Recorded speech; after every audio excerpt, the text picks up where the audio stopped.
کہ کونوا مع الصادقین میں بیان کا ذکر نہیں ہے، اشعار پڑھنے کا ذکر نہیں ہے، بڑے بڑے علوم کا ذکر نہیں ہے، صرف کونوا مع الصادقین جس کا ترجمہ حضرت تھانوی رحمۃ اللہ علیہ فرماتے تھے، اور رہ پڑھو اللہ والوں کے ساتھ۔ اللہ والا بننا فرض، اپنے کو اللہ والا سمجھنا حرام، نیک بننا فرض، اپنے کو نیک سمجھنا حرام۔ حضرت فرماتے تھے اللہ تمہیں توفیق دے دین کی بات سنانے کی، تو اس وقت استغفار کر کے اور اپنے نیت کرو کہ اللہ مجھے اپنے اتنے نیک لوگوں کے ساتھ بیٹھنے کی توفیق عطا فرمائی۔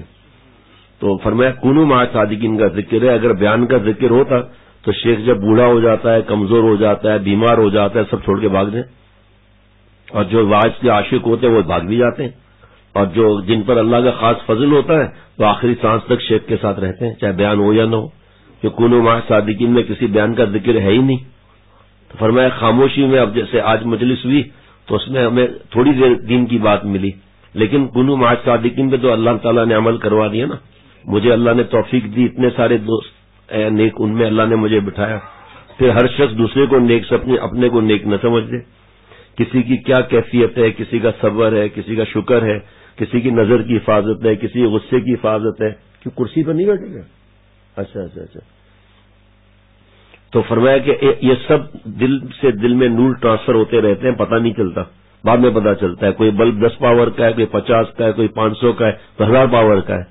کوئی یہ نہیں کہہ سکتا کہ اس کی روشنی یہاں تک ہے، اس کی یہاں تک ہے، اس کی یہاں تک ہے، سب مل کر نور بڑھ جاتا ہے۔ فرمایا یہ مل بیٹھنے کا یہ فائدہ ہوتا ہے، کونوا مع الصادقین یہ ہے۔ اس میں حضرت شاہ وسیع اللہ صاحب رحمۃ اللہ علیہ نے فرمایا کہ بھئی آج خاموش مجلس ہوگی، پھر ذکر ہوتا رہا، پھر آخر میں دعا کر کے فرمایا کہ جس کو میری خاموش مجلس میں فائدہ نہ ہوا ہو وہ کل سے میرے بیان والی مجلس میں بھی نہ آئے۔ مولانا محمد کریم صاحب، کیا آپ مراقبہ کر رہے ہیں یا سو رہے ہیں؟ ہاں، آس پاس والے دیکھتے ہی نہیں ہیں، جہاں دیکھتا ہے کوئی موٹا آدمی ہے اس کے پیچھے بیٹھ جاتا ہے تاکہ پتہ نہیں چلے۔ ابھی ایک صاحب ہمارے ہٹے تو حافظ صاحب تو پتہ چلا سویا ہوا ہے، اور ایسی گہری نیند میں۔ اور یہ ہمارے دوست مصباح بھی ہمارے یہ، اس کو اٹھا کے مکہ مار سکتے ہیں، کوئی بات نہیں ہے، مار سکتے نہیں، دیکھو تجربہ ہے، اس کو بہت شوق ہے مار کھانے کا۔ تو فرمایا خاموش مجلس میں فائدہ نہ ہوا ہو تو میرے بیان والی مجلس میں بھی نہ آئے، کیونکہ اس کو یہاں فائدہ نہیں ہوا وہاں بھی فائدہ نہیں ہوگا۔ یہ کیونکہ نیند کے عاشق ہے، اس دن کہنے لگے کہ میری نیند کی مجلس میں جس کو فائدہ نہ ہو وہ نہ آئے، ورنہ میرا بیداری کی مجلس میں فائدہ نہیں ہوگا۔ میں نے کہا واہ مفتی صاحب کیا ملفوظ مارا ہے بھائی۔ اور اس دن پہلے مسجد اشرف میں اذان بھی دیتے تھے، نائب امام بھی تھے، تو میں یہ اذان سن رہا تھا گھر میں، تو اچانک جو ہے وہ انہوں نے کہا الصلاۃ خیر من النوم، اس کو خاموشی ہو گئی۔ تو میں سمجھا کہ اسپیکر خراب ہو گیا، پتہ نہیں کیا بات ہے۔ جب مسجد پہنچے میں نے کیا ہوا، کہ نیند آ گئی تھی۔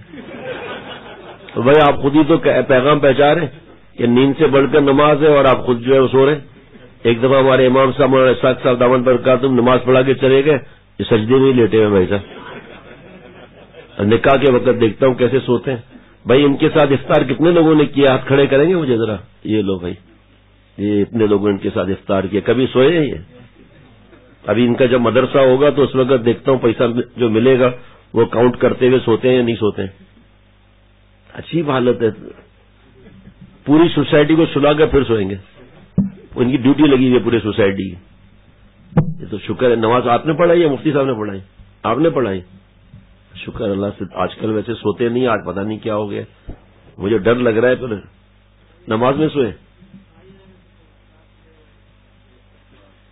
یہ کوئی جواب ہے؟ بھائی آئے ہوئے تھے تو رات کو دیر ہو گئی تھی۔